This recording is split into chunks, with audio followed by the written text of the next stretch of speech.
परभणी शहरातील जिल्हा मध्यवर्ती सहकारी बँकेत विविध शासकीय योजनेचे जवळपास 15,000 लाभार्थी आहेत।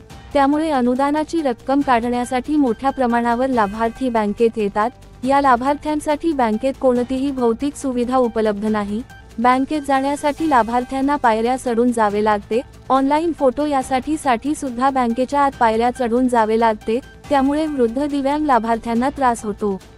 काही लाभार्थी पायरीवर होऊन जखमी झाल्याच्याही घटना घडल्या आहेत। बँकेत खाते असणाऱ्या निराधार लाभार्थ्यांसाठी सुलभ शौचालय व पिण्याच्या पाण्याची सोय करून ऑनलाईन फोटो काढण्याची सुविधा बाहेर बसवण्यात यावी व नाव पुकारणीसाठी माईक बसवून येथे 2 काउंटर ठेवण्यात यावे। सर्वात मुख्य मागणी बँकेत जे एजंट मार्फत कर्मचारी व्यवहार करतात ते व्यवहार बंद करून त्यांना बँकेत प्रवेश बंद असावा, अशा प्रकारचे निवेदन जिल्हाधिकारी यांना सत्यम दिव्यांग संघटनेतर्फे देण्यात आले होते।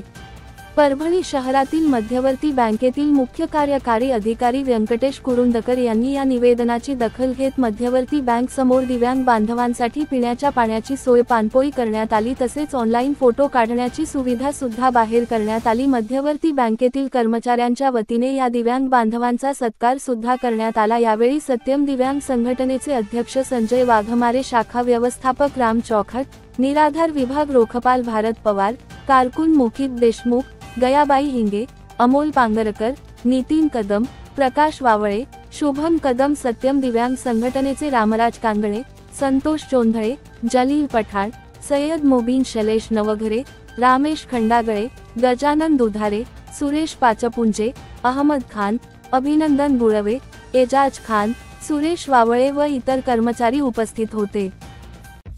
जिल्हा मध्यवर्ती बँकेकडे आमच्या काही मागण्या मांडल्या होत्या।